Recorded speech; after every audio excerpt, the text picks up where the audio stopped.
दो साथी गुजरात से आए हुए हैं। दोनों साथी ने बताया कि आज उनकी मीटिंग थी राहुल गांधी जी के साथ गुजरात को लेकर के। हम लोग रास्ते में आते हुए चर्चा कर रहे थे और एक बात पे हम लोगों की सहमति बनी कि देखो भाई, खाली गुजरात में हराने से काम नहीं चलेगा।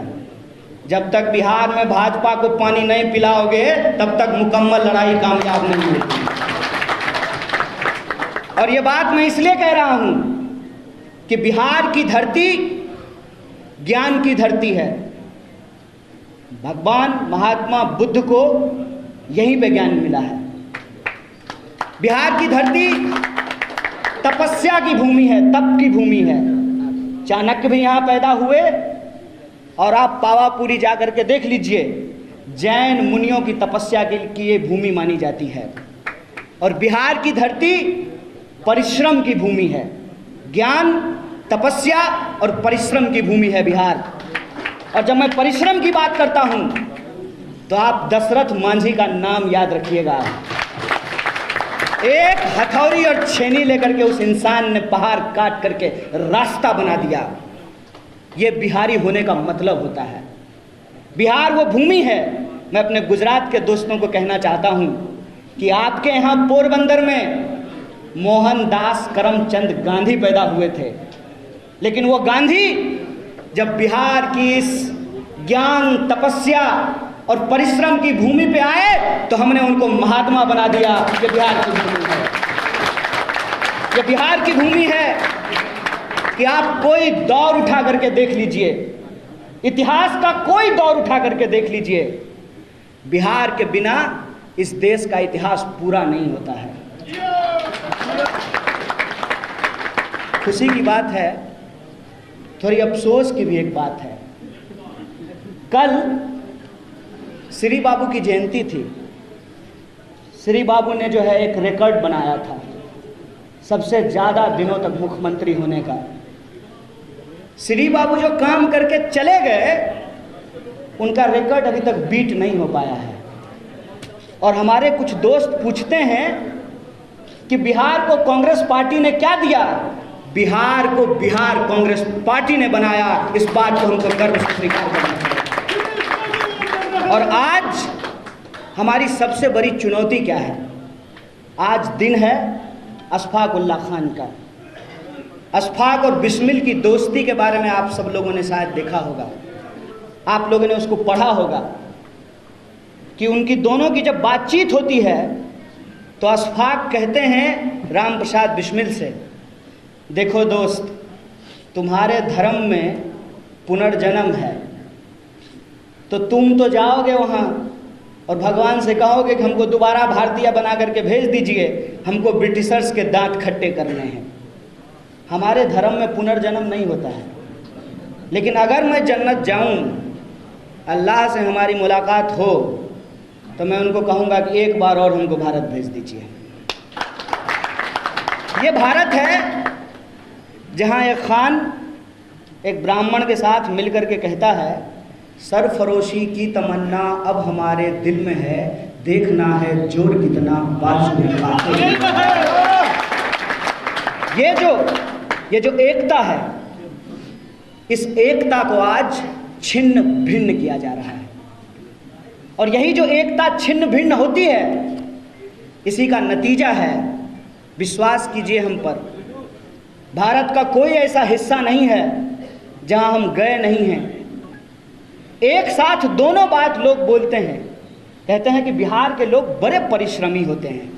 कहते हैं हाँ भाई, तुम्हारा गंदगी उठाते हैं, तुम्हारा ठेला चलाते हैं, तुम्हारी फैक्ट्रियों में काम करते हैं, तुम्हारा घर साफ करते हैं, तुम्हारी सड़कें बनाते हैं, तुम्हारी बिल्डिंगें बनाते हैं। गाली तो देते ही हो, जब मौका मिलता है गोली भी मार देते हो। मैं बिहार की इस जनता से यही कहना चाहता हूं कि बिहार के उस इतिहास का पुनर्जागरण हमको करना पड़ेगा। और बिहारी होने का मतलब गाली नहीं, गौरव है। ये हमको पुनर्स्थापित करना होगा। यही हमारी आज की लड़ाई है। कई साथियों ने कहा कि कैसे करेंगे, कैसे होगा ये। तो मैं एक बात उनको कहना चाहता हूं कि जो पार्टी इस देश को आज़ादी दिलाई है वो पार्टी ही इस देश की आज़ादी को बचा भी सकती है। इस बात को अपने दिमाग में डालना चाहिए। इस बात को हम तमाम लोगों को समझ लेना होगा। जात और धर्म के नाम पे समाज का बंटवारा दरअसल इस देश की जो आम आवाम है उनके हक हुकूक को छीनने और मारने की साजिश है। यह बात हमको समझना पड़ेगा। सामाजिक न्याय के साथ साथ हमको सामाजिक एकता की जरूरत है। यह बात हमको अपने दिमाग में डालना पड़ेगा। और बिहार में रहने वाले 12 करोड़ से ज़्यादा लोग, चाहे वो तिलक लगाते हों या टोपी पहनते हों, चाहे वो मंदिर जाते हों या मस्जिद जाते हों, चाहे वो खेत में काम करते हों या फैक्ट्रियों में काम करते हों, चाहे वो बिहार में रहते हों या बिहार के बाहर रहते हों, वो तमाम जो बिहार के लोग हैं उनके रोजी रोटी, कपड़ा, मकान, शिक्षा, स्वास्थ्य, सड़क, बिजली, पानी और आत्मसम्मान की लड़ाई कांग्रेस पार्टी लड़ेगी। इसी संकल्प के साथ हम इस मंच पे आप तमाम लोगों के साथ इस परिवार में सम्मिलित हुए हैं। एक साथी ने हमको कहा कैसे कीजिएगा, तो हमने कहा अपने दोनों दोस्तों की तरफ इशारा करके कि देखिए हार्दिक की तरफ, देखिए जिग्नेश की तरफ और देखिए हमारी तरफ। कोई पृष्ठभूमि है,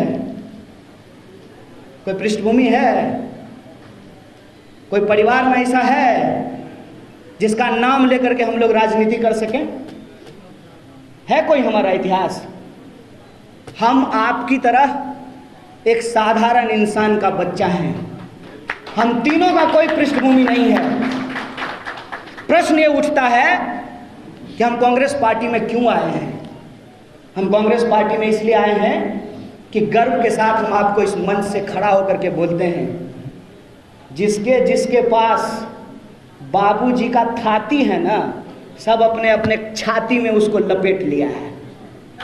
कोई बांटने के लिए तैयार नहीं है।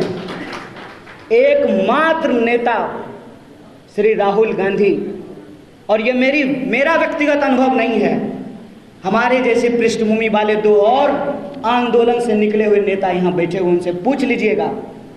एकमात्र नेता राहुल गांधी जो हाथ बांह फैला करके हम जैसे पृष्ठभूमि वाले लोगों को गले लगाते हैं। इसलिए हम इस पार्टी में आए हैं। हम इसलिए इस पार्टी में आए हैं कि इस पार्टी में वो सहिष्णुता है।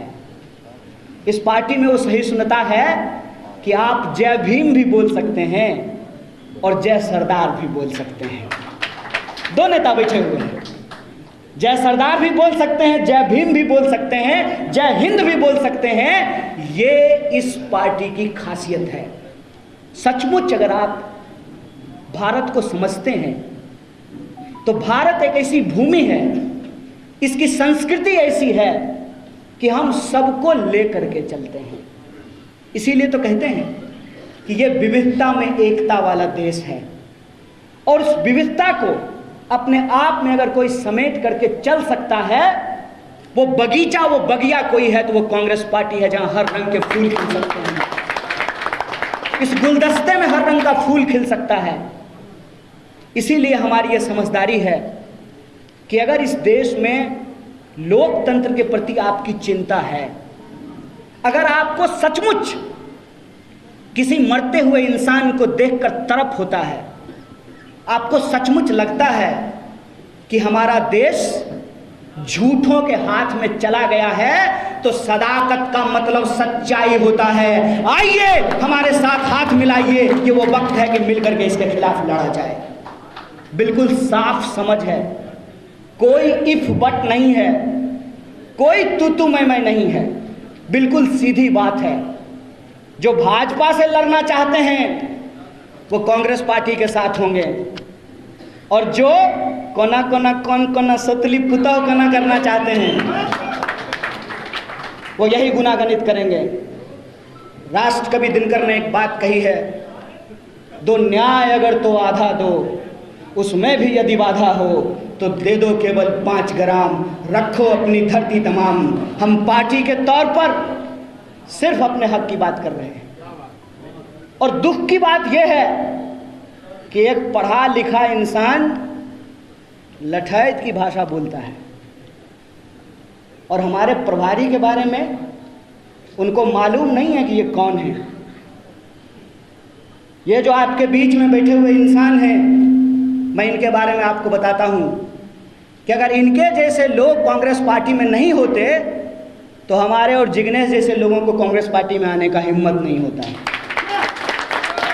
ये वो इंसान हैं जिनके चलते वेदांता का 50,000 करोड़, सुनना बैठा लीजिएगा संबित पात्रा की तरह, 50,000 करोड़ का प्रोजेक्ट बंद कर दिया कांग्रेस पार्टी के शीर्ष नेतृत्व ने आदिवासियों के हक और अधिकार के लिए। और ये जिनके प्रवक्ता इनके खिलाफ बोल रहे हैं, मैं उनसे कहता हूं कि अपने आका से जाकर के पूछिएगा ड्राइंग रूम में कि भक्त चरण दास कौन है, पूछिएगा उनको कि कौन है। समाजवादी आंदोलन के रीढ़ चंद्रशेखर जी की सरकार में ये मंत्री रहे हैं। किसी के लिए कुर्सी कुर्सी बड़ा खेला होगा, लेकिन मैं आज भी कहता हूं ये भारत है, बेईमान लोग यहाँ पे होंगे, लेकिन ये धरती आज भी त्याग, तपस्या और ईमानदारी से चल रही है। इस पे भरोसा रखिए। मैं आपको कहता हूं कि अपने लिए इस बात पे भरोसा रखिए, और इस बात के लिए भरोसा रखिए कि कोई भी चीज ऐसे नहीं मिलती है भाई साहब, ऐसे ही सबका वोट बराबर हो गया है। शकील भाई का वोट एक, चंदन भाई का वोट एक, राकेश भाई का वोट एक, कन्हैया का वोट एक, ऐसे ही वोट हो गया है। प्रतिमा जी का वोट एक, पूनम जी का वोट एक, ऐसे ही बराबर हो गया है। सोच के देखिएगा, समझ करके देखिएगा, ये साधारण चीज नहीं है। और आज वोटों को लोगों ने गुना गणित में फंसा दिया है। वोटों के गुना गणित से ऊपर उठ करके हमको बिहार के मुस्तकबिल के बारे में सोचना पड़ेगा। इसलिए आज हम इस धरती पर आए हैं, इसीलिए आज हम यहाँ जब सभा कर रहे हैं तो किसी के ऊपर हम अनावश्यक टिप्पणी नहीं करना चाहते हैं। जनता के अदालत में जनता के सवालों को लेकर सिर्फ चुनाव में नहीं, चुनाव से पहले भी और चुनाव के बाद भी उनके दुख दर्द में, उनकी न्याय, एकता और बराबरी की लड़ाई में जो शामिल होगा वही उसका नेतृत्व करेगा। ये बिहार की जनता को चुनना पड़ेगा। जो लोग चुनाव को समीकरण बना दिए हैं उनसे हम एक सवाल पूछना चाहते हैं। कोरोना का बीमारी जात पूछ करके हो रहा था? नहीं नहीं नहीं नहीं, ये जो है पंडित जी का लड़का है, इसको को नहीं होते हैं। नहीं नहीं नहीं, ये तो जो है दलित है, इसको हो जाते हैं। जात पूछ करके कोरोना होता है। डेंगू का मच्छर आपके कान के पास आता है, पहले आपका उपनाम पूछता है, बताओ कौन जात हो, कौन जात, उसके बाद काटता है। कब तक पूर्वक बनाइएगा जी, कब तक पूर्वक बनाइएगा? अब कांग्रेस पार्टी नहीं है सत्ता में, बिहार की सत्ता में कांग्रेस पार्टी नहीं है। कांग्रेस पार्टी से जिन लोगों ने सत्ता छीनी थी, बिहार की जनता जब उनके घर पे जाते हैं लोग वोट मांगने के लिए, तो पूछे ना कि बताओ क्या दिए हो हमको 30 साल में। ये सवाल मुझे पूछना चाहिए कि नहीं पूछना चाहिए? खाली आत्मसम्मान होता है, खाली आत्मसम्मान होता है। माथा पर टोकरी लेकर के जाएंगे नौकरी करने के लिए, तो मन होगा तो 2 रुपया जो है हमारा श्रम हमको देगा, और मन होगा तो हमको गाली देगा। देखिए कश्मीर में गोली दे रहा है, कौन लेगा इसकी जिम्मेवारी भाई? इलाज कराने के लिए बाहर जाएं, पढ़ने के लिए बाहर जाएं, रोजगार के लिए बाहर जाएं, और वोट देने के लिए, आप वोट लेने के लिए आप हमारे घर में आइएगा। बोलिए इनको झाड़ू मार करके भगाना चाहिए नहीं भगाना चाहिए? ये सवाल है। इसीलिए मैं बिहार के नौजवानों से खास करके ये अपील करना चाहता हूं कि बिना मतलब के किसी दुविधा में मत रहिए। आमने सामने की लड़ाई छिड़ चुकी है। एक तरफ वो लोग हैं जिन्होंने आज़ादी के आंदोलन के दौरान अंग्रेजों के साथ चाय पे चर्चा की थी, एक तरफ हम हैं कि हमारे पुरखों ने इस देश की आज़ादी के लिए अपनी जान गंवाई है। आपको पता है मुझे क्यों नहीं लगता है कि मैं दूसरे परिवार में आया हूं? मैं पहले भी सदाकत आश्रम आ चुका हूं। मेरे गांव के, मेरे परिवार के लोग, पूरा का पूरा परिवार सदाकत आश्रम में रहता था। मैं उस भूमि से आता हूं। अजीब संयोग है कि हमारा ताल्लुक उस परिवार से है कि कांग्रेस पार्टी के शीर्ष नेता रामचरित्र बाबू भी उस घर में पैदा हुए और कम्युनिस्ट पार्टी के भी शीर्ष नेता चंद्रशेखर बाबू उसी घर में पैदा हुए। हम उस गांव से आते हैं। हमको असल में समझ में आती है कि विपक्षी एकता क्या होती है। विपक्षी एकता का मतलब अगर कोई समझ सकता है तो सदाकत आश्रम की भूमि समझ सकती है। इस बात का मैं आपको भरोसा दिलाना चाहता हूं। और दूसरा भरोसा जो मैं आपको दे सकता हूं, देखिए पुड़वा पछिया कुछ हो जाए, कुछ हो जाए, इतना तो मानते हैं ना कि कांग्रेस कभी भाजपा के साथ नहीं जाएगी।